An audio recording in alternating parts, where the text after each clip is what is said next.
Have you ever wondered, why do short reads miss so many RNA isoforms in cancer? This is Cancer Sequencing 101, a series on what HiFi long-read sequencing reveals when you stop reconstructing fragments and start reading whole molecules. Today, we're starting with RNA, specifically isoforms and gene fusions. So, what are RNA isoforms and why do they matter? A single gene can produce multiple transcript variants through alternative splicing. These are called isoforms. And the ability to tease apart the context, function, and disease implications of the isoform is especially important when studying cancer. Tumor cells often express unique isoforms that can drive growth, metastasis, and drug resistance. One classic example is the BCL-X gene, which produces two isoforms with completely opposite effects on tumor progression. One isoform promotes cell survival, but the other isoform promotes cell death. So here's the challenge. Short-read sequencing fragments these transcripts into really tiny pieces, usually only about 150 to 200 base pairs. And then it tries to computationally stitch them back together.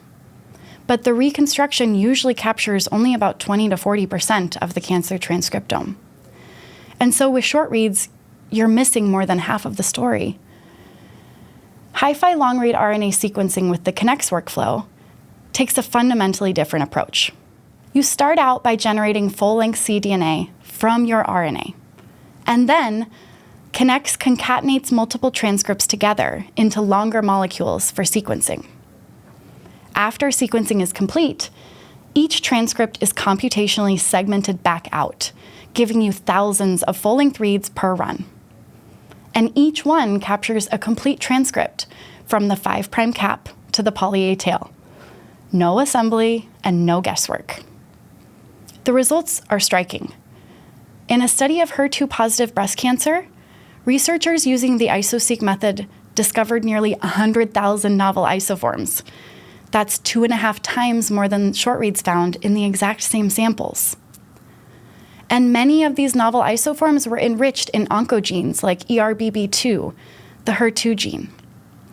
Some of them had missing receptor domains, which could change how the protein functions, and ultimately how cells respond to targeted therapies. Now let's talk about gene fusions. Fusions play a key role in driving the development of many cancers.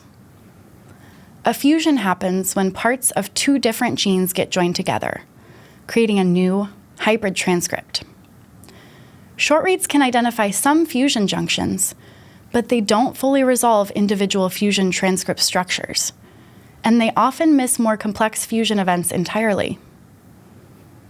Full-length RNA sequencing with Kinnex captures the entire length of fusion transcripts, enabling the discovery of novel fusions that have been missed by other methods. Here's how it works. Your long reads are first aligned to the reference genome using PBMM2.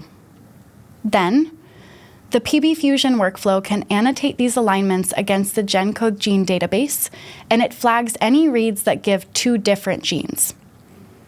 This provides precise breakpoints and a complete structural characterization of each fusion. The results speak for themselves.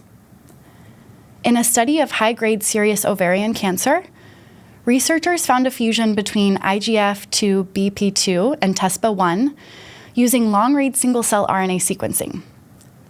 Short reads had completely misclassified this fusion as a simple overexpression of one of the partner genes.